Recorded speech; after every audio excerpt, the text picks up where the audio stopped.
गोपाल कृष्ण भगवान की जय। श्री राधे श्याम। अजामिळासारखा दुष्ट दुराचारी याला देखील भगवंतानी मोक्ष दिला, मोक्ष सद्गती प्राप्त झाली. कारण भगवान अत्यंत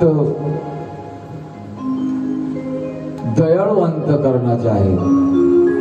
भगवान अत्यंत दयाळू आहे.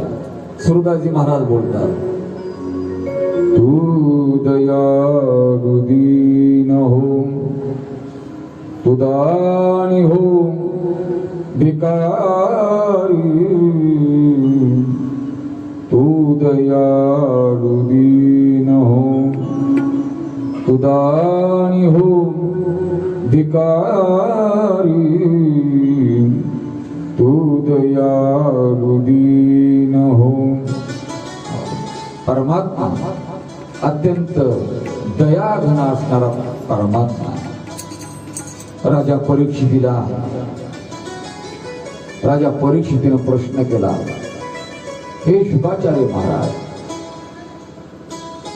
तुम्ही सांगता की भगवान अत्यंत दयाळू आहे, दयाघन आहे. मग असे दयाघन असणारे भगवान भेदभाव का करतात? भेदभाव करण्याचं कारण काय आहे? राक्षसांना ठार करतात, देवतांचा सांभाळ करतात, सज्जनांचा सांभाळ करतात, दुष्टांचा संहार करतात. असं का? भक्ता राखे पायापाशी, दुर्जनाशी संहारी. हो, असं का करतात? शुकाचार्य म्हणतात, राजन, हाच प्रश्न युधिष्ठिरांनी नारदांना विचारला होता.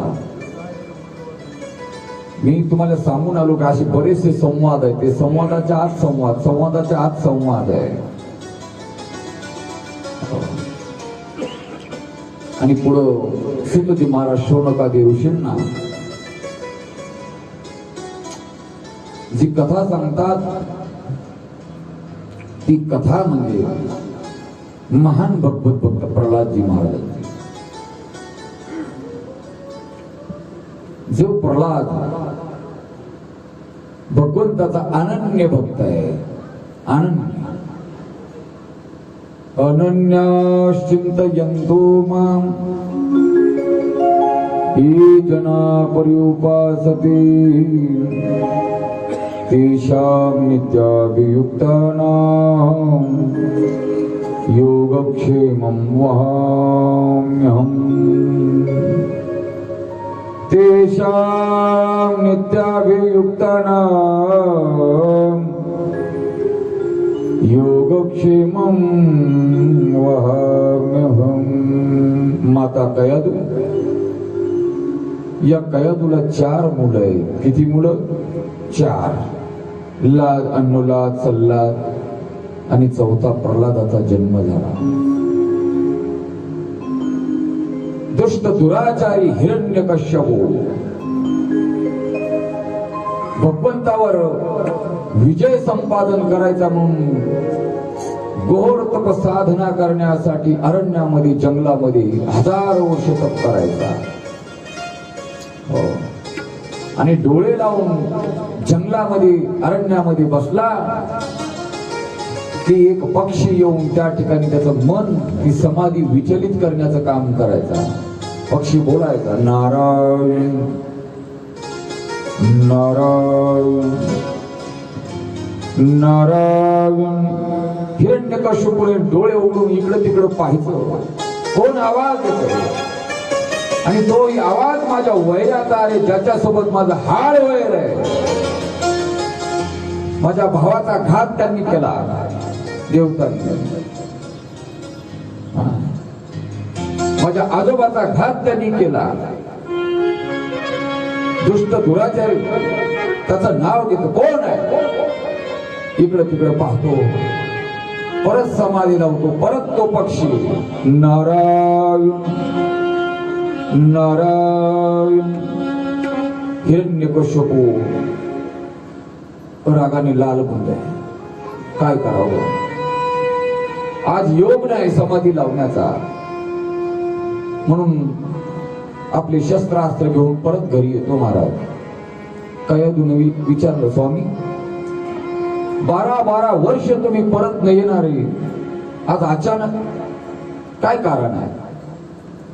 कयादूला बोलतो हिरण्यकश्यपू, कयादू, मी ज्या जंगलामध्ये अरण्यामध्ये जाऊन साधना करण्यासाठी बसतो, डोळे लावले की माझ्या वैराचं नाव एक पक्षी घेतोय.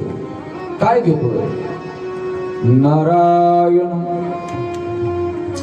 नारायण असं. हो. आणि त्याच दिवशी त्याच रात्री कयादू आणि हिरण्यकश्यपू एकांतामध्ये गेले. कयादू बोलू लागले, स्वामी तो काय म्हणत होता? हिरण्यकश्यपू बोलतो, नारायण नारायण असं 108 वेळस हिरण्यकश्यपूच्या मुखातून नाम बाहेर पडलं. कयादू आणि हिरण्यकश्यपाचा संयोग झाला. त्याचा परिणाम कयादूच्या पोटामध्ये महान भगवत भक्त प्रल्हादजी महाराज, बर का, कयादू गर्भवती आहे. हिरण्यकश्यपू बाहेर अरण्यामध्ये जंगलामध्ये गेला आणि इकडे इंद्राने कयादूला उचललं महाराज. आणि इंद्र घेऊन निघाला. वाटेमध्ये महर्षी नारद आले आणि नारदाने थांबवलं. अरे इंद्रा, काय करतो? एका स्त्रीला तो घेऊन चालला, स्त्रीचं हरण करायला घानात घे. हे दुष्कर्म आहे, हे योग्य नाही. अरे तुम्ही देवता आणि राक्षसापेक्षाही दुष्ट दुराचारी वर्तन करत आहात. सोड तिला. महर्षी नारदांच्या म्हणण्यावर इंद्राने कयादूला मुक्त केलं. कयादू म्हटली, स्वामी हो, माझा स्वीकार हिरण्यकश्यपू करील का? महर्षी बोलले, काळजी करू नको. काही दिवस नारदांच्या सानिध्यामध्ये अर्धक्षण घडता संतांची संगती. या न्यायाने संत सानिध्य कयादूला झालं. पुढं कयादू हिरण्यकश्यपूच्या घरी आली. नारदांनी सांगितलं, हिरण्यकश्यपू संतांनी सांगितल्यामुळं कयादूचा स्वीकार केला. आणि या कयादूच्या पोटी महाराज महान भगवत भक्त प्रल्हादजी महाराजांचा जन्म झाला. बोलिए प्रल्हादजी महाराज की जय. एक ध्यानात घ्या, जगात जेवढे काही भक्त आहेत, भक्त जेवढे काही भक्त, या सर्व भक्तामध्ये पहिला क्रमांक माझ्या प्रल्हादाचा आहे. कोणाचा? दादा. पहिला क्रमांक. मला भक्ताची यादी सांगतो. श्लोक प्रसिद्ध आहे. प्रल्हाद नारद पराशर पुंडरीको व्यासांबरीश शुक शौनक भीष्मदाल्भ्याम रुक्मांगदा अर्जुन वशिष्ठ विभीषणादि पुण्यानि मां परम भागवतां स्मरामि. पाहिले का यातले नाव? प्रल्हाद, नारद, पराशर, पुंडरीक, व्यास, अंबरीश, शुक, शौनक, भीष्म, दाल्भ्याम, रुक्मांगद, अर्जुन, वशिष्ठ, विभीषणादि. व्यासापेक्षाही पहिला क्रमांक प्रल्हादजीचा आहे. शुकापेक्षाही पहिला क्रमांक प्रल्हादजीचा आहे. काय भाग्य असेल. हो हो हो. कारण महाराज त्या प्रल्हादजीना अनन्य भावाने भगवंताची भक्ती केली. अनन्य भावाने. पोरग जन्माला आलं. बापानं शाळेमध्ये टाकला आणि सांगितलं, याला व्यवस्थित शिक्षण द्या. सेमीचा क्लास लावून दिला. सेमी इंग्रजी. कोण? हिरण्यकश्यपूने सांगितलं, हो परंतु महाराज ते प्रल्हाद आहे. प्रल्हादानं आपल्या गुरूंना शिकवलं शाळेमध्ये. गुरुजी हात जोडा, म्हणा माझ्या पाठीमाग, ओम नमो भगवती वासुदेवाय, ओम नमो भगवती वासुदेवाय. शाळेतले मास्तरच बदलले. तुमच्या इथली शाळा सुंदर आहे, पाहण्यासाठी आम्ही जाणार आहोत. एक ना एक घर पाहून जाणार आहोत 7 दिवसामध्ये. येऊ नका म्हटलं तरी आम्ही येणार आणि ते पाहून जाणार. अगदी सुंदर शाळा आहे, कारण घराची कळा अंगण सांगते. आलं का लक्षामध्ये? कशाची कळा? घराची कळा. आणि गावाची कळा शाळा आणि मंदिर सांगते. काय सांगते? गाव कसं आहे हे जर ओळखायचं असेल तर शाळेत जायचं. गाव कसा आहे, गावचा परमार्थ कसा आहे हे जर ओळखायचं असेल तर मंदिरात जायचं. लागलीच कळतं गाव किती आध्यात्मिक आहे, किती पारमार्थिक आहे. इथं आल्याच्या नंतर अगदी मनाला प्रसन्न वाटलं. राष्ट्रसंत भगवान बाबा पंढरीश परमात्मा ज्ञानोबा राय, हनुमानजी महाराज, भगवान शंकर, बाबांनी मला सांगितलं अगस्त्य मुनींचं खाली मूर्ती आहे. काय बघायचं महाराज? तसं प्रल्हादजी महाराजांनी शाळेमध्ये एवढा बदल केला की शिक्षकच बोलायला लागले. ओम नमो भगवती वासुदेवाय. गीता पाठ काय, भागवत पाठ काय, सगळे पाठ शाळेमध्ये चालू झाले. यत्र योगेश्वर कृष्ण वसुदेव सुतं देवं कंसचानूरमर्दनं देवकी परमानंदं कृष्णं वंदे जगद्गुरुं. आणि एक दिवस हिरण्यकश्यपूने सर्व शिक्षक आणि पोराला बोलवून घेतलं आणि विचारलं, तुम्ही याला काय शिकवलं? माझ्या मुलाला काय शिकवलं? आता काय सांगणार आहेत? काय शिकवलं म्हणून? प्रल्हादजी महाराजांनी त्यांना शिकवलं, हे काय सांगणार आहेत आता काय शिकवलं म्हणून? हिरण्यकश्यपू विचारू लागला, बेटा तुला गुरुजींनी काय शिकवलंय? कोणतं गणित आहे? इंग्रजी शिकला का नाही? मराठी मीडियम शाळा देशोधडीला लागल्या. आता इकडं नाही समजा, नाही तर खूप झालं तिकडं. जॉनी जॉनी यस पप्पा,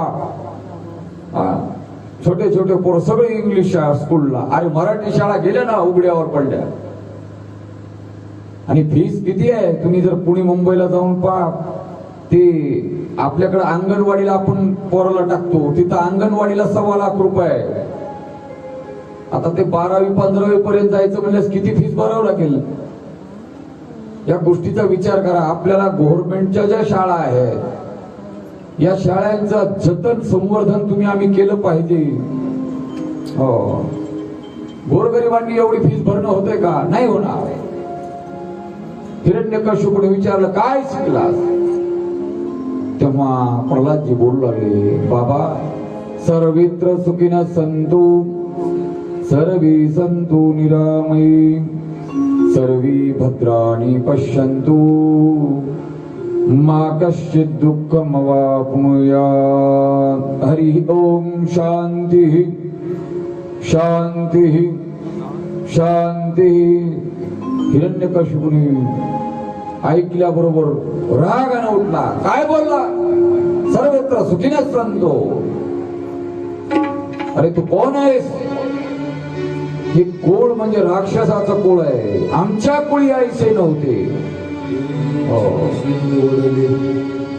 आमच्या कुळामध्ये या गोष्टी नव्हत्या. तू आमच्या कुळामध्ये जन्माला आला.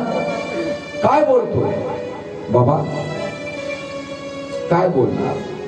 ही सबंध सृष्टीची रचना त्या भगवंतानी केलेली आहे. ईशावास्यमिदं सर्वं.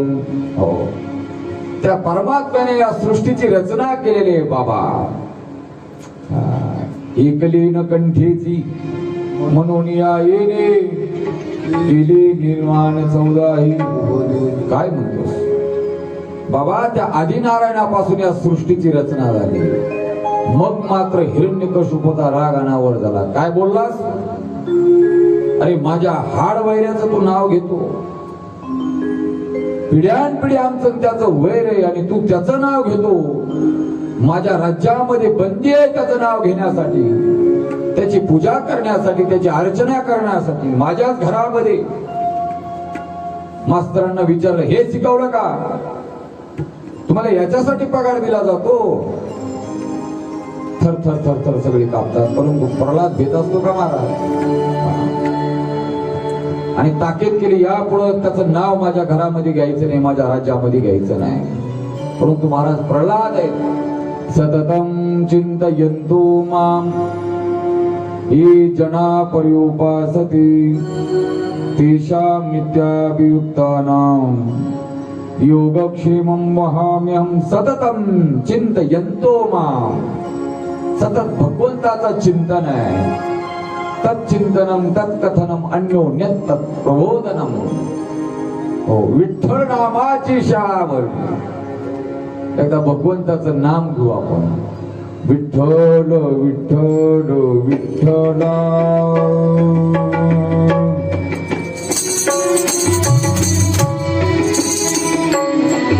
हरी विठ्ठल विठ्ठल विठ्ठला,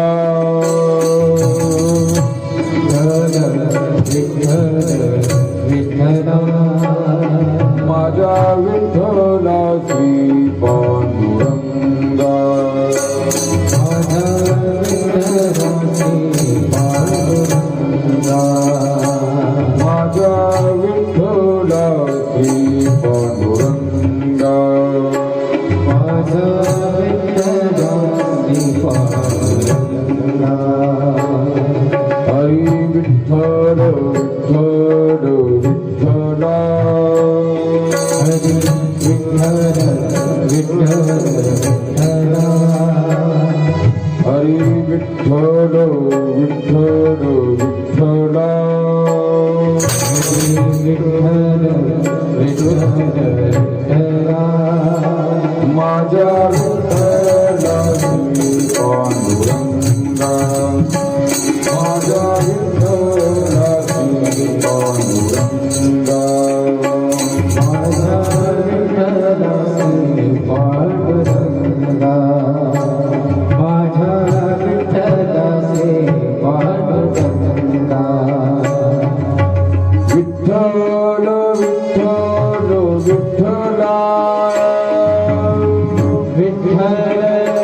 चिंतन प्रल्हादजी करत आहेत आणि हिरण्यकश्यपूने आवाज दिला, प्रल्हादा,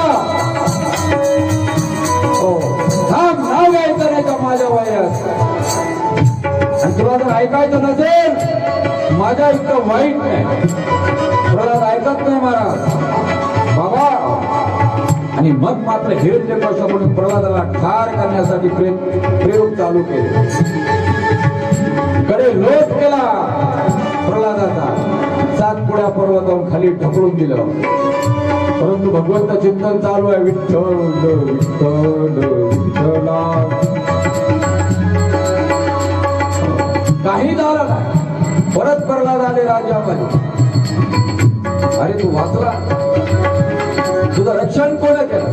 बाबा, ज्यानं मला जन्माला घातलं ना, तोच माझं रक्षण करताय. असं का? म्हणून उखळत्या तेलाच्या कढईमध्ये प्रल्हादाला टाकलं महाराज. परंतु न जळी ते तेल प्रल्हादाला काही करू शकला नाही.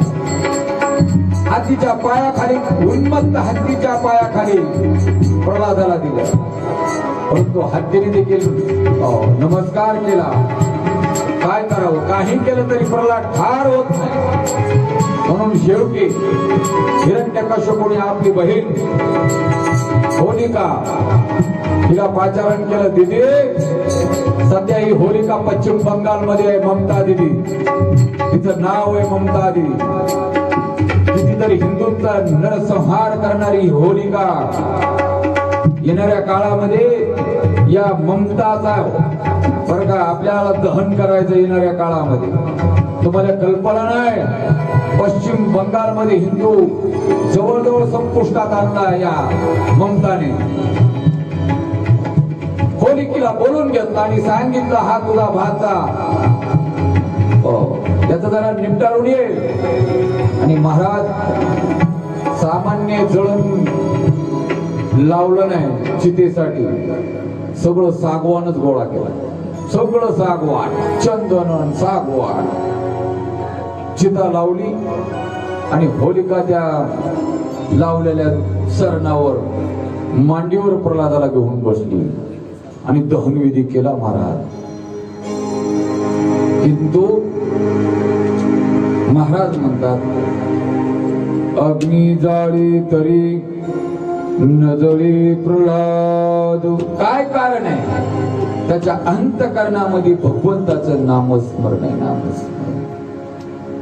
होलिका जळून भस्म झाली आणि अग्नीतून महान भगवत भक्त प्रल्हाद हात जोडत बाहेर आले. नारायण नारायण श्रीमन नारायण नारायण नारायण.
नारायण बोला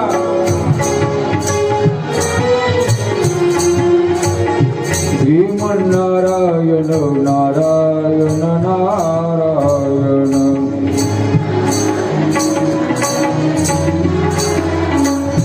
हरि नारायण नारायण श्रीमन्नारायण नारायण नारायण क्या बात असं वाटतंय 4 महिने इथंच कथा करावी सातपुडा सोडून खाली जाऊच नाही जीव ओळून टाकावा अशी तुम्ही गोड माणसं आहात बरं का अलौकिक नाही तर एवढ्या दुर्गम भागामध्ये भक्तीची भजनाची अध्यात्माची आवड असणारे दुर्मिळ लोक आहेत मोठमोठ्या शहरामध्ये आम्ही आळंदी परिसरामध्ये लोकांना अध्यात्म म्हणजे काय माहित नाही बरं का वेदांत सांगला तर लोक झोपी जाते कथेमधून एवढे तुम्हाला श्लोक सांगतो तरी तुम्ही प्रतिसाद देता हे विशेष आहे माऊलींच्या ओळ्या सांगितल्या की लागलीच मान हत्या हे विशेष आहे असा कुठलाही एक विषय काढल्याच्या नंतर तुम्हाला कळत नाही असं नाही धन्य आहात तुम्ही नारायण नारायण श्रीमन्नारायण नारायण नारायण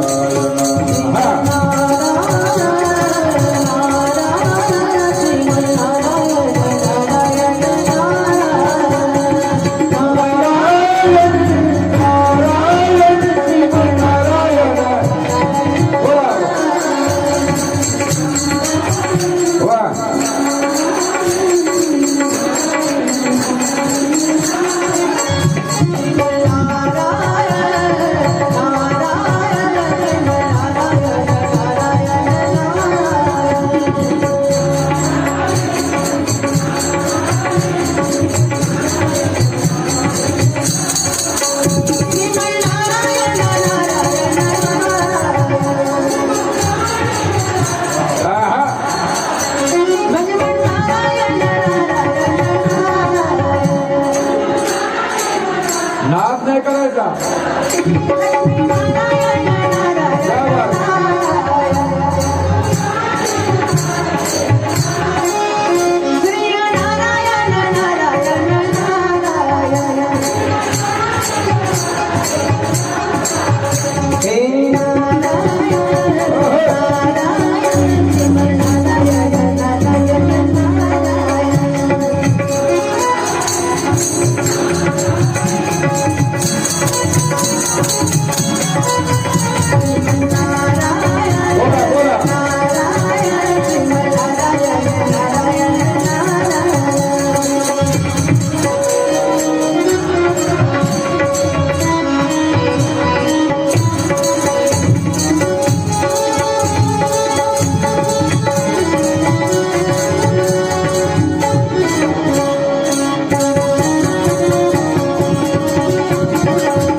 भगवंताचं भजन करत आहेत आणि हिरण्यकश्यपूच्या डोक्याला हो काय करावं पोरगा ऐकत नाही शेवटी हिरण्यकश्यपूने विचारलं काय पोरा थांब तू ज्याचं भजन करतोस ना तो आहे कोठे प्रल्हाद बोलला बाबा तो नाही कोठे हे अगोदर सांगा तो कोठे नाही विठ्ठल जळी सळी भरला हृदा ठाव कोठी नाही उरला आजीव्या दृष्टीने देखील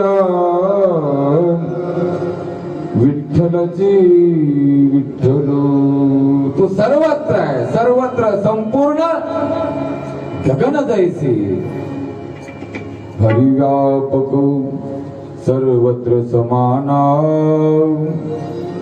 गावत सकल ही वेद पुराणा बाबा तो परमात्मा व्यापक आहे काय बोलतोस व्यापक येथे पण आहे हो येथे पण आहे का नाही काय बोलतो हा समोरचा खांब आहे या खांबामध्ये पण तुझा परमात्मा आहे हो बाबा निश्चित महाराज हे शब्द जेव्हा हिरण्यकश्यपूने ऐकले आणि हातामध्ये गदा घेऊन हिरण्यकश्यपूने त्या खांबावर लात मारली. लात कडा दिशा आवाज आणि त्या खांबातून भगवान नरसिंह प्रगट झालेले. बोलिये नरसिंह भगवान. 11 विक्राळ स्वरूप भगवंताचं हिरण्यकश्यपूला थरका बोलला. अरे बापरे. आणि मग मात्र भगवंताने हिरण्यकश्यपूला पकडलं महाराज आणि स्वतःच्या मांडीवर घेतलं. द्वारामध्ये घेऊन गेले भगवान. त्याला स्वतःच्या मांडीवर हिरण्यकश्यपूला ठेवला आणि विचारलं बोल. कारण हिरण्यकश्यपूने जे वरदान मागितले होते ब्रह्मदेवाकडून. बोल हिरण्यकश्यपू, तू घरात आहेस का बाहेर आहेस? जमिनीवर आहेस का स्वर्गात आहेस? बोल. तुला वरदान पाहिजे होतं ना. घरात नको, बाहेर नको, जमिनीवर नको, स्वर्गात नको, आकाशात नको. बोल तू कुठं आहेस? तुला मरण नको होतं ना. मनुष्याकडून नको, दानवाकडून नको, देवाकडून नको. बोल मी मनुष्य आहे, दानव आहे का देव आहे? बोल. पशुकडून नको, पक्षाकडून नको. बोल मी पशु आहे का पक्षी आहे? अस्त्राकडून नको, शस्त्राकडून नको. बोल माझे हे नका अस्त्र आहेत का शस्त्र आहे? निर्जीवाकडून नको, सजीवाकडून नको. बोल माझे नक निर्जीव आहेत का सजीव आहेत? घामच फुटला महाराज. आणि मग मात्र भगवान नरसिंहाने हिरण्यकश्यपूचा पोतळाच बाहेर काढला. तर दिशा पोट काढलं. हो. आणि रक्ताची पाठ व्हायला लागली. भगवंताने त्या रक्ताने आपलं पूर्ण असं त्या साधे भोळे भक्त आहेत. बोलिये नरसिंह भगवान. हिरण्यकश्यपू ठार झाला महाराज. परंतु भगवंताचा राग एवढा क्रोध होता. भगवंताच्या जवळ कोणी जायला तयार नाही. भगवान शांत कोण करावे?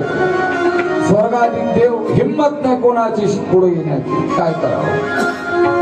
ब्रह्मदेव म्हटले लक्ष्मी मातेला, माते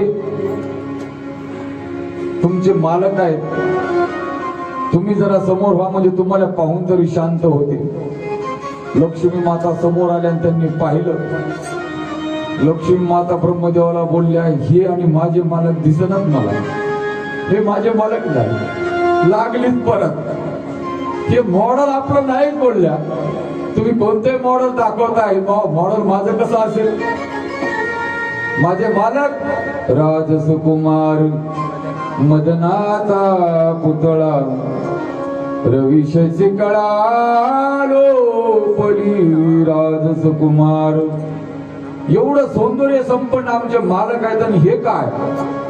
हा सिंहाचा शिर आहे, नख 11 विक्राळ, दाढा 11 विक्राळ, दातो बाहेर आलेली.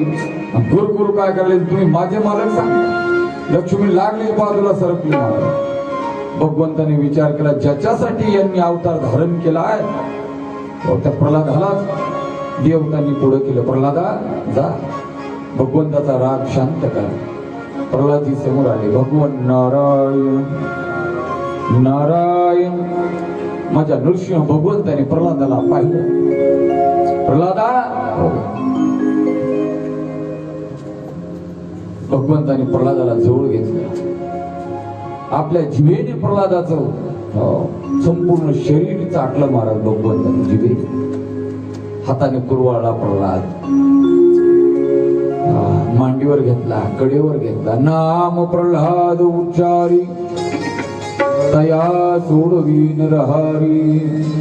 उचलून घेतला कडेवरी भक्ती सुखी निमाला. नाम प्रल्हाद उच्चारी तया सोडवी नरी हरी. उचलून घेतला कडेवरी भक्ती सुखे निवाला. भगवान आपल्या भक्तांनी घेतलेल्या नामासाठी काय करत नाही. राखी दारवंटा बुडीचा सारथी झाला अर्जुनाचा दास सेवकाचा होई साचांगी. तो प्रल्हादाला राजगादीवर भगवंतांनी बसवलं. सांगितलं प्रल्हाद तू चिरकाल राज्य कर. ही कथा सुतजी महाराज शौनकादी ऋषींना सांगतात. हे शौनकादी ऋषी हो, हा तो प्रल्हाद भक्त आहे, एक मनुष्य आहे. मनुष्य योनीमध्ये जन्माला आलेला हा प्रल्हाद आहे. परंतु माझ्या भगवंताने त्याच्या नामासाठी पशु योनीमध्ये जन्माला आलेला गजेंद्राचा देखील उद्धार केला. गजेंद्र नावाचा हत्ती जेव्हा आपल्या सहकुटुंब सपरिवारासह सरोवरामध्ये स्नान करण्यासाठी गेला महाराज, आणि गजेंद्राचा पाय नकराने पकडला. आणि जेव्हा प्रयत्न चालू झाले, पराकष्टेचे प्रयत्न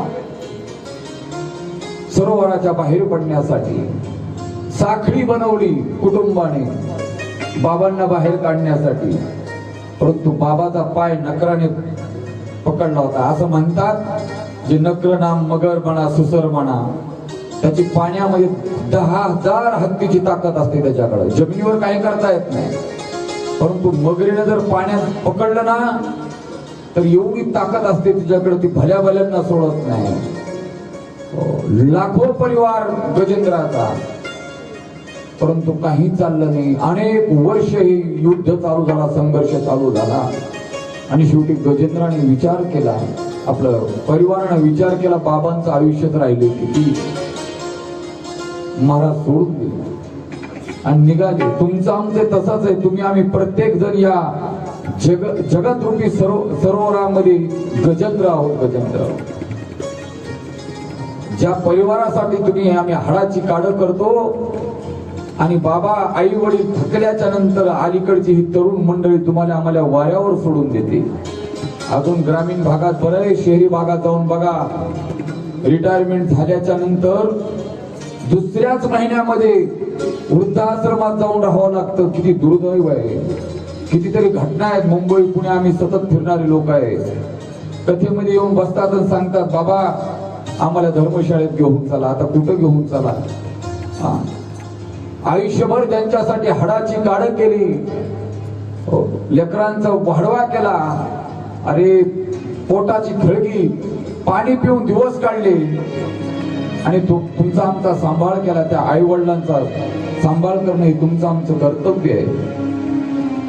मी तर म्हणेल या महाराष्ट्रामध्ये एकही वृद्धाश्रम होता कामा नाही. काय केलं तुम्ही? आई वडिलांना तुम्ही आम्ही सांभाळू शकत नाही. अरे जीवन जगून काय उपयोग आहे? बरं तुम्ही आम्ही जर नाही सांभाळत, येणारी पिढी म्हणजे तुमची आमची मुलं आपल्याला सांभाळतील का? असा नियम आहे, जे पेराल ते उगवतं. म्हणून एक ध्यानात घ्या, वृद्ध आई वडील त्यांचा सांभाळ करा. त्यांच्या आशीर्वादाने तुमच्या आमच्या जीवनामध्ये आनंदाचे क्षण येणार आहे. तोंडाने गोड बोलत जा. अरे कुत्र्या मांजराला तुम्ही आम्ही पार्ले बिस्किट आणि दूध टाकणारे लोक आहेत. कधी कधी खेद वाटतो. 40-40 लाखाच्या गाडीमध्ये पुढच्या सीटवर कुत्र बसलेला असतो. 40 लाखाच्या गाडीमध्ये पुढच्या सीटवर कुत्र IT मध्ये बसलेला असतो. गळ्यामध्ये पट्टा आहे, अंगामध्ये कापड आहे, खायला बिस्किट आहेत, गुड्डे आहेत, पार्ले आहेत, मोनॅको ब्रेड खाण्यासाठी आहे, आणि आई बाप उपवास आहे. एक पद आहे, एक पद आहे, गोड पद आहे पुंडलिक महाराजांच्या संदर्भामध्ये. आई बापाच्या गळ्याला दोरी, बायको खांद्यावरी,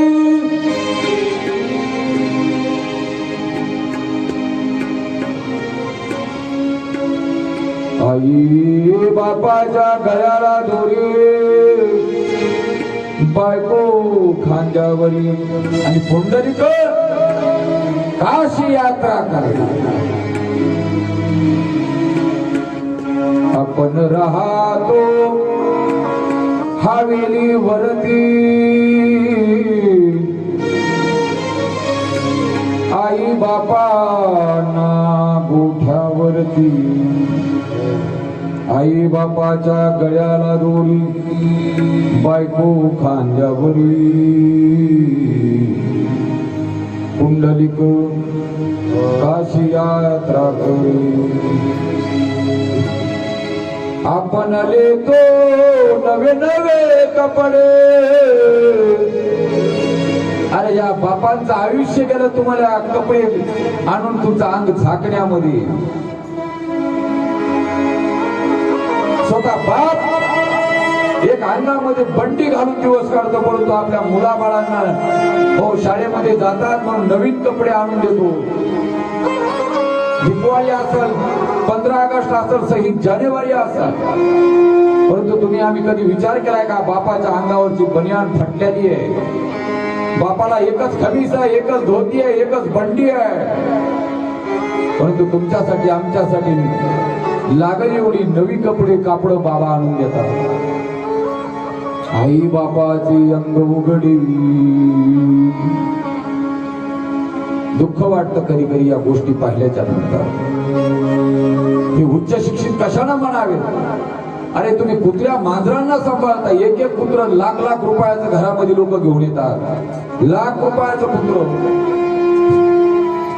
आम्ही आता एक मांजर पाहिली होय आदिनाथ महाराज, तुम्ही आल्याच्या नंतर मी गेलतो फार घरला. मांजर 40,000चं होतं. किती हजाराचं. मी गेट 12व्या मजल्यावर गेल्याच्या नंतर बेल वाजवलं, द्वार काढलं ताईंनी. ते मला आत येऊ देणं गेलं मांजर. त्याच्या शर्टाचा गोंडा असा फुलवला त्याने, एवढा झाला. म्हटले मांजर आहे का काय. म्हणलं मावशे मी फक्त चहा प्यायला चालूय. काय लोक आहे. अरे एवढी याच्यातले 10% जरी तुम्ही आई बापासाठी खर्च केले ना, तर ते तुम्हाला आशीर्वाद दिल्याशिवाय राहणार नाही. का बोलावं. ज्यांनी तुम्हाला आम्हाला लहानाचं मोठं केलं, घडवलं, शिकवलं, सगळ्या गोष्टी केल्या, आणि आता म्हातारपणामध्ये वृद्धपणामध्ये तुम्ही आम्ही त्यांची अवहेलना करतो, सोडून देतो. जा मरायचं तर मरा.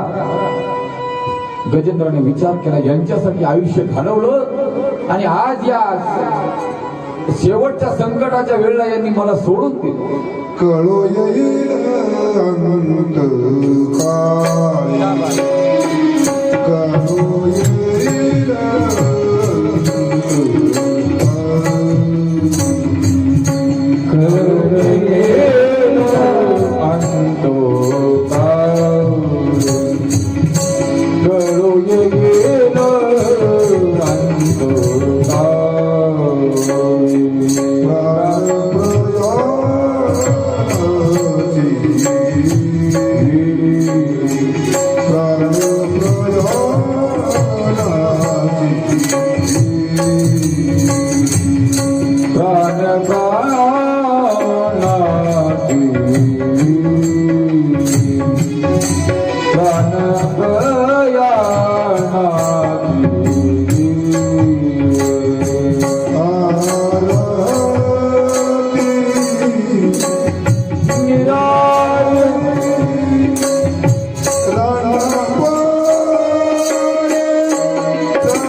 दादानी प्रमाण दिले गोड.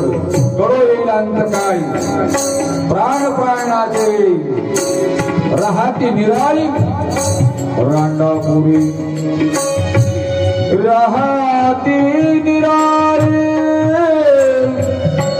निराळी. दादा राग सारंग आहे, सारंग. कोणता आहे? सारंग राग म्हणतात. राहती निराळी रांडा पोरे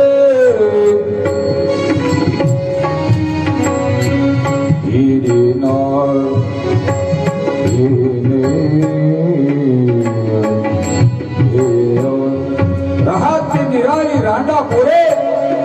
सकाळ साधू संतांना विचारा. साधू संत बोलतात अंतकाळी मी परदेशी. आपलं कोणीच नाही, आपलं कोणीच नाही. मी पुढे बोलणार होतो. प्रभू रामचंद्राला वशिष्ठांनी सांगितलं. प्रभूंनी विचारलं गुरुदेव. त्यावेळेस वशिष्ठ बोलू लागले रामा कर्मानुभोग गच्छति निव एकाहा. केले कर्म झाले त्याची भोग आले. उपजले मेले आयुष्य केली. आपलं कोण आहे माझं या जगात? तुमचं आमचं कोण नाही. ज्याला तुम्ही आम्ही आपलं म्हणतो ते जेव्हा संकट येतं तेव्हा कळतं का आपला कोण आहे. म्हणून महाराज बोलतात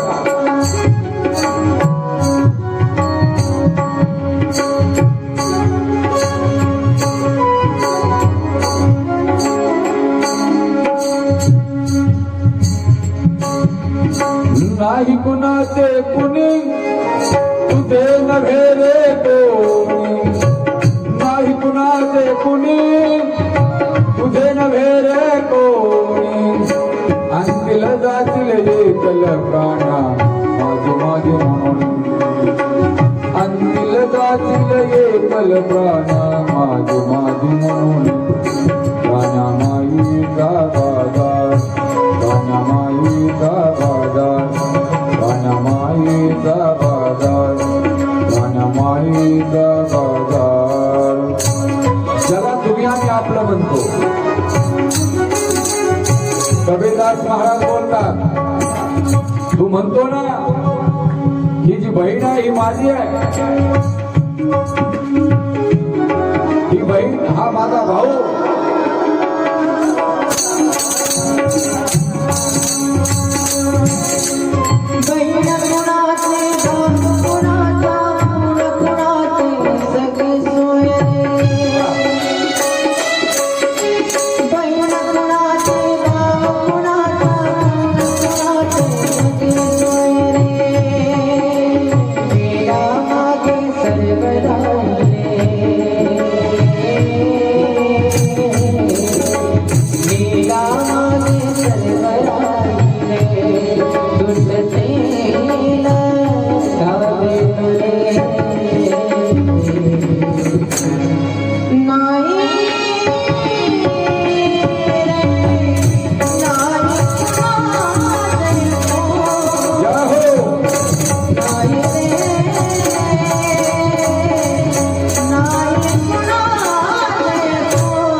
कही जावाई मेरा है ओ ससुर कही जावाई मेरा है. ना सास का ना ससुर का ही तो बेटी देने का नाता है. या जगामध्ये तुमचं आमचं कोणी नाही. आणि जेव्हा गजेंद्राच्या लक्षामध्ये आलं या जगाचा जो कोणी नियंता असेल जगत नियता नाव माहित नाही. सरोवरामध्ये असलेलं कमळाचं फूल सोंडेमध्ये घेतलं आणि आकाश मार्गी भिरकावलं महाराज. भगवान वैकुंठाधिपती लक्ष्मी मातेसोबत वैकुंठात आहे आणि भगवंताने जेव्हा गजेंद्राने 10वा केला, आकांत केला, हा कही लक्ष्मी ती कहे गजराज, एवढ्या वेगाने भगवान प्रगट झाले आणि सोंडेलाच धरून भगवंतांनी गजेंद्राला बाहेर काढलं आणि सुदर्शन चक्राने नकराचा वध केला. बघा, गजेंद्राला मोक्ष दिला. शेवटी नकर देखील म्हटला, देवा आम्ही तुमचं काय केलंय? धुरा बांधुरा सारला, तुमचा धुरा बांधुरा सारला का आम्ही? आणि तुमच्या सुदर्शन चक्रानं आम्हाला मरण आलं, मग आम्हाला काही नरकात टाकतात का? भगवान दया करणे, नकराला देखील मोक्ष दिला भगवंताने. शुकाचार्य महाराज राजा परीक्षितीला ही गोड आणि सुंदर कथा सांगतात आणि आज स्वर्गामध्ये महान ऋषी ज्यांचं नाव हे दुर्वास ऋषी आलेले आहेत. दुर्वासींचं आगमन झालेलं आहे. स्वागत केलं, स्वर्गाधिक देव इंद्रदेवाने स्वागत केलं. दुर्वास प्रसन्न आहे, कधी प्रसन्न नसतात परंतु आज प्रसन्न आहेत आणि गळ्यात असलेली फुलाची माळा इंद्राच्या गळ्यामध्ये दुर्वासाने टाकलेली. यशस्वी बहो विजयी बहो. इंद्राला वाटलं हे कोण कुठला बाबा, मी स्वर्गातला राजा आणि मला आशीर्वाद द्याला. गळ्यातली ती फुलाची माळा काढली आणि हत्तीच्या सोंडीमध्ये दिली महाराज.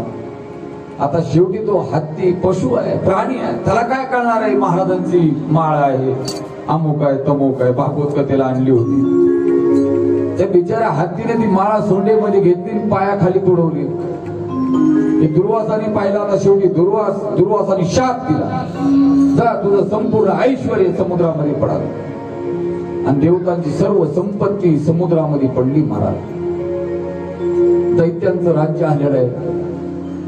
शेवटी हे देव देवता अरण्यामध्ये जंगलामध्ये आई दुःखी आहे, काय करावं म्हणून आदिनारायणाकडे सर्व ब्रह्मदेव इंद्रदेव चंद्रदेव जाऊन प्रार्थना केली, काहीतरी करा. आणि पुढं म्हणून त्यांच्या विनंतीला मान देऊन प्रार्थना केल्याच्या नंतर बर का समुद्र मंथनाची कथा पुढं प्रारंभ झालेली आहे. मंद्रांचल नावाचा पर्वत आणि वासुकी नागाचा दोर करून देव आणि दैत्यांनी जे ऐश्वर्य समुद्राच्या तळामध्ये गेलं होतं ते ऐश्वर्य घुसळण करून काढण्यासाठी समुद्र मंथन केलं. या ठिकाणी भगवान कश्यपांचा अवतार झालेला आहे. बोलिये कच्छप भगवान. कारण जेव्हा मंद्रांचल पर्वताची रवी रसातळाला जात होती, तिला आधार लागत होता. एवढा अवाढव्य पर्वत काय करणार आणि घुसळण तर झालं पाहिजे म्हणून भगवंताने अवतार धारण केला. भगवान तळात आहेत आणि या समुद्र मंथनातून जी रत्न निघाली, 9 रत्न, ऐरावत नावाचा रत्न बाहेर आला. ऐरावता सारिके वाहन ज्ञानोबा 9व्याध्यायात वर्णन करतात. राजधानी बोहनू अमरावती. अमरावती जिल्ह्यामध्ये ऐरावत का नसणार? ही अमरावती आहे महाराज. अमरावतीमध्ये धारणीमध्ये गोलाई आहे आणि पर्वत पण 7 पर्वत आहे. होय, मंद्राचल नसला म्हणजे काय झालं, परंतु 7 पर्वत आहे. सप्तसागरामधला हा 7 पर्वत आहे. घुसळण चालू झालं, एक एक रत्न बाहेर आले. उच्चश्रवा घोडा बाहेर आला, नंतर अमृत आलं अमृताचा कुंभ बाहेर आला, मदिरा आली. मदिरा घेण्यासाठी दानवच पुढे आले महाराज. बरं का, मी असंच म्हणेल, थोडस मी पलटून बोलालो. कुणाला काय दिलं हे सांगायचं मला वेळ नाही. मदिरा आल्या आल्या सगळे राक्षसच पुढे आले. आणि कुठेही गेलं तर असंच आहे महाराज, दुकान दिसलं की सगळे राक्षस तिकडं. वाहनातून उतरून जाऊन त्याग लावल्याशिवाय येतच नाही. हे त्याग तुम्हाला माहित आहे का? चपटी इकडं काय म्हणतात मला माहित नाही. तिला काय नाव दिले बाबा, देशी दारू. जळगाव जिल्ह्यामध्ये तिचं उत्पादन आहे. आमच्या भाषेमध्ये चपटी म्हणतो आम्ही तिला, चपटी. एका पॅक मध्ये आउट. भले पॅक घेतला ना तुला येणार. समोरून 10 लोक जरी आहेत ते म्हणते अरे बापरे तिकडून आलं का इगीन. रस्ता बदलून तुम्हाला आम्हाला चालावं लागते. असे काही इग नाही. ती दानवांनी घेतली. नंतर झालाढाल विष आलं. विष कोणीच घेणार. दानव ही घेणार आणि देव ही घेणार. काय करावं. भगवान शंकराकडे तो विषाचा कुंभ भगवंताने घेतला. पुढं अमृत निघाला. अमृत. आता अमृत पिऊन अमर व्हायचं. कुणाला नकोय अमरत्व. सर्वच जण धावले. आणि दानव जर अमर झाले तर मग काय कसं होणार. म्हणून भगवंतानी या ठिकाणी विष्णूने एक मोहिनी अवतार धारण केला आणि लाईन बसवली, पंगत लावली आणि सांगितलं व्यवस्थित बसायचं. एका बाजूला देवांची पंगत, दुसऱ्या बाजूला राक्षसांची पंगत. आणि 2 कुंभ भगवंताने आपल्या सोबत ठेवले. देवाच्या पंक्तीला अमृत आणि दैत्यांच्या पंक्तीला मदिरा. बर का, हे राहूच्या आणि केतूच्या लक्षात आलं. कोणाच्या? ते देवाच्या वेश बदलून बसले ना पंक्तीला. भगवंताने अमृत पंक्तीला परपंज नको बर का, म्हणून अमृत दिलं. आणि नंतर लक्षात आलं अरे हे तर राहून केतोय. सुदर्शन काढला आणि वास गतप्राण केले. अमृत फक्त नरड्यातच उतरलं होतं म्हणून एवढं शिर एवढंच अमर झालं, बाकीचं धड पडलं. म्हणून ती आजही आहेत अमर रूपाने राहू आणि केतू. ही अमृत मंथनाची कथा सुतजी महाराजांनी शौनकादी ऋषींना सांगितली. आणि नंतर दैत्य आणि देवामध्ये युद्ध झालं. या युद्धामध्ये देवांचा विजय झाला.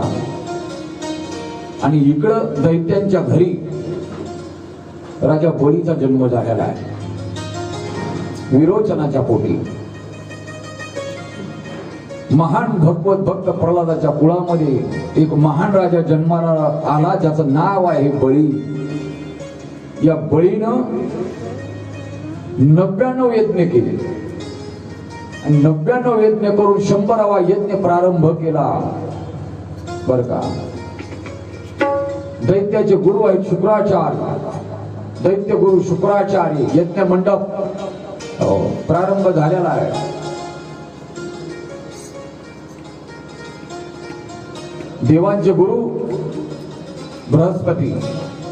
दैत्य गुरु शुक्राचार्यांचं स्थान सांगली जिल्ह्यामध्ये आहे. कधी जर तुम्ही गेले तर जा आटपाडी तालुक्यामध्ये. सांगलीच्या आटपाडी तालुक्यामध्ये बाळेवाडी म्हणून नावाचं गाव आहे. तिथून 8 किलोमीटर अंतरावर त्यांची गुहा आहे, त्यांची समाधी आहे. कोणाची? शुक्राचार्यांची. 32 वर्ष पारमार्थ केला. देवांचे गुरु बृहस्पतीचं कधी दर्शन झालं नाही दादा, परंतु या वर्षी दैत्य गुरु शुक्राचार्यांचं दर्शन झालं. दीपावळीच्या पाडव्याच्या दिवशी तिथे कीर्तन होतं.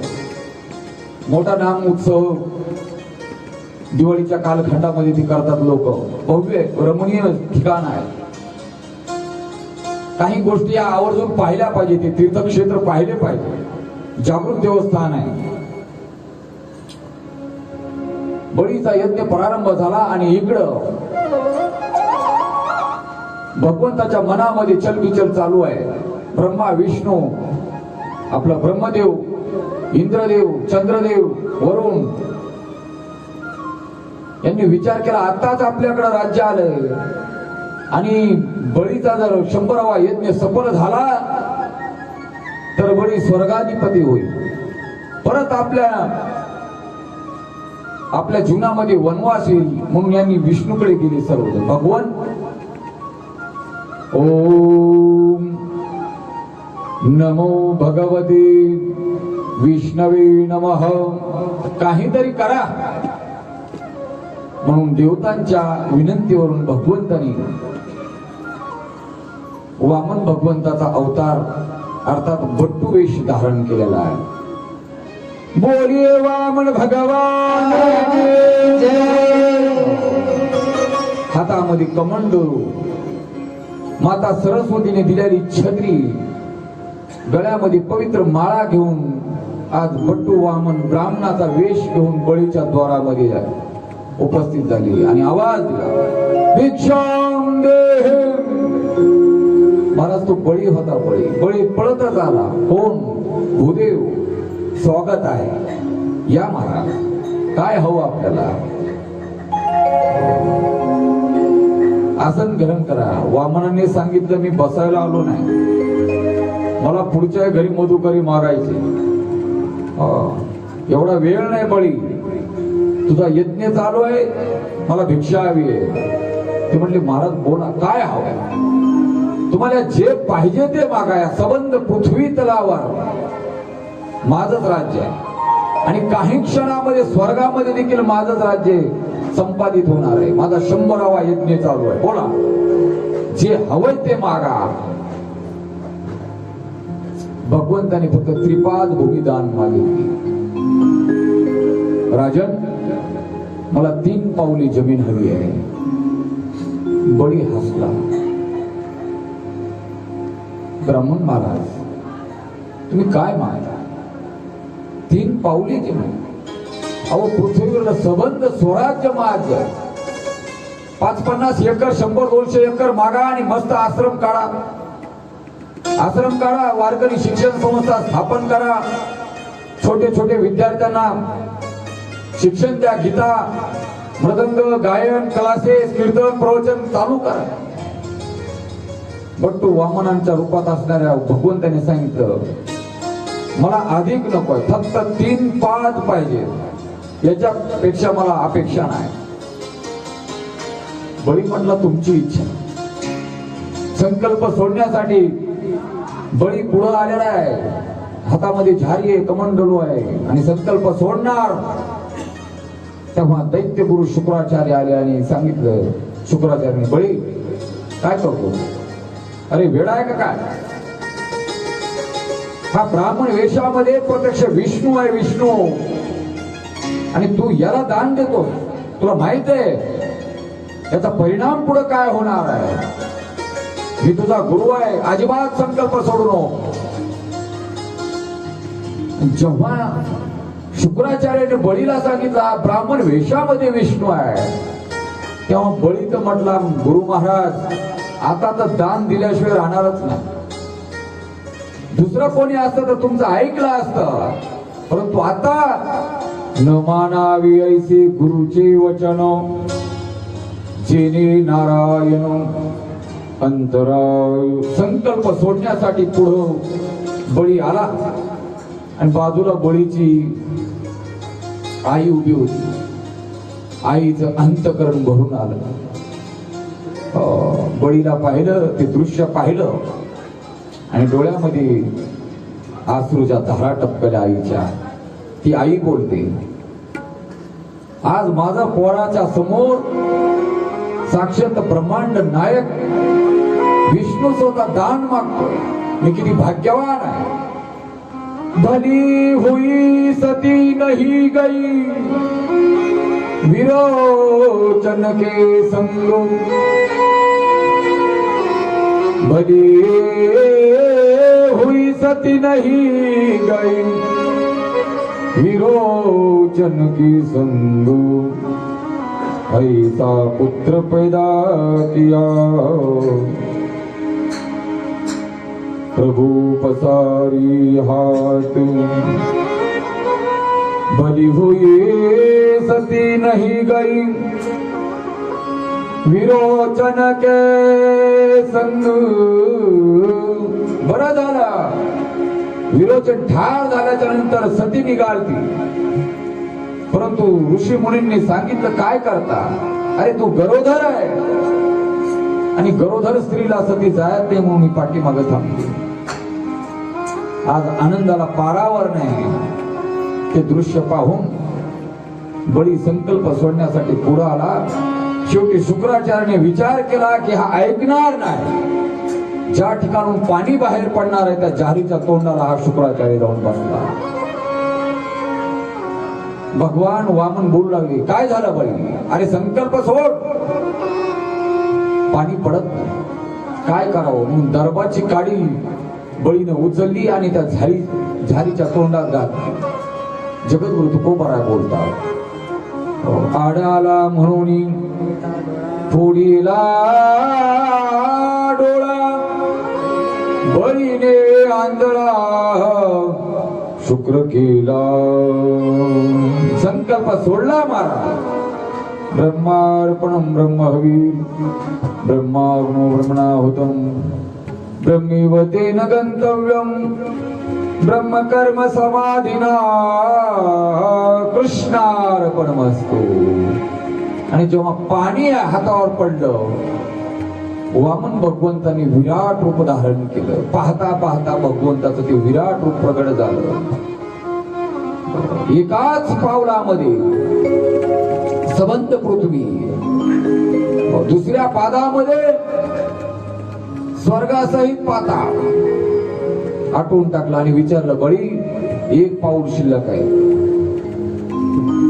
कुठं ठेवायचा बळीची धर्मपत्नी बाजूलाच होती परमार्थ करण्यासाठी देखील घरामध्ये धर्मपत्नी अनुकूल पाहिजे तर परमार्थ होतो नसेल तर घरामध्ये कर्कश असेल आणि अवदशा असेल तर कशाचा परमार्थ कशाची वारी कशाचं कीर्तन आणि कशाचं भजन आले महाराज ती समोर आली आणि स्वामीला सांगितलं मालक काय विचार करता पिंडी ते ब्रह्मांडी हा न्याय आहे आणि हे तुमचं जे शिर आहे डोकं आहे हे देखील एक पृथ्वी समान आहे तुम्ही विचार करता तिसरा पाय कशावर ठेवायला जागा कोणती द्यायची तुमचं हे शिर एक पृथ्वी समान आहे आणि मग मात्र बळी नतमस्तक झाला भगवंताच्या चरणावर भगवंताने डोक्यावर पाय दिला महाराज आणि बळीला पाताळामध्ये गेला जेव्हा बळी पाताळामध्ये गेला तेव्हा भगवंताचं अंतकरण भरून आलं आणि भगवान प्रसन्न झाले आणि भगवान बळीला बोलू लागले बळी बोल मी प्रसन्न आहे तुला काय हवंय स्वर्गाचं राज्य हवंय तर बोल अरे मी आज प्रसन्न आहे बळी म्हटला भगवान मी काही वेडा नाही स्वर्गाचं राज्य मागायला माझी एकच इच्छा आहे जेव्हा जेव्हा मी माझ्या घरात येईल तेव्हा तेव्हा तुमचं दर्शन व्हावं आणि जेव्हा बाहेर जाईल तेव्हा तुमचं दर्शन व्हावं बस बाकी काही नको तुका म्हणी बळी जीव दिला पायातळी आणि त्याचा परिणाम राखेदार वंटा बळीचा राखेदार वंटा बळीचा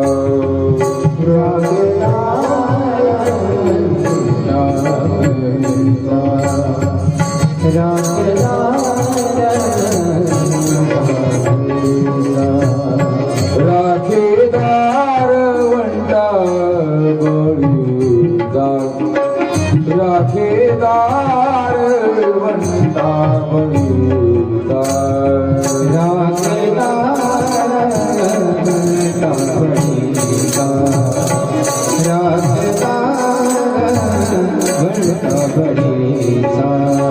सारथी झाला अर्जुनाचा सारथी झाला अर्जुनाचा राखेदार वंटा बळीचा राखेदार वंटा बळीचा सारथी झाला अर्जुनाचा म्हणजे द्वारपाल होऊन राहिलेले आहेत. राखे दारवंता बळीचा सारथी झाला अर्जुनाचा दास सेवकाचा होय साचा अंकित भगवान अंकित झाले. अंकित श्री व्यास मुनी एका श्लोकाच्या माध्यमातून गोड वर्णन करतात. नित्यं दृष्ट्वा सीमां तत्र गदापाणी अवस्थितं. नित्यं दृष्ट्वा सीमां तत्र हातामध्ये गदा आहे आणि गदा घेऊन भगवान बळीच्या द्वारावर द्वारपाल झालेले. द्वारपाल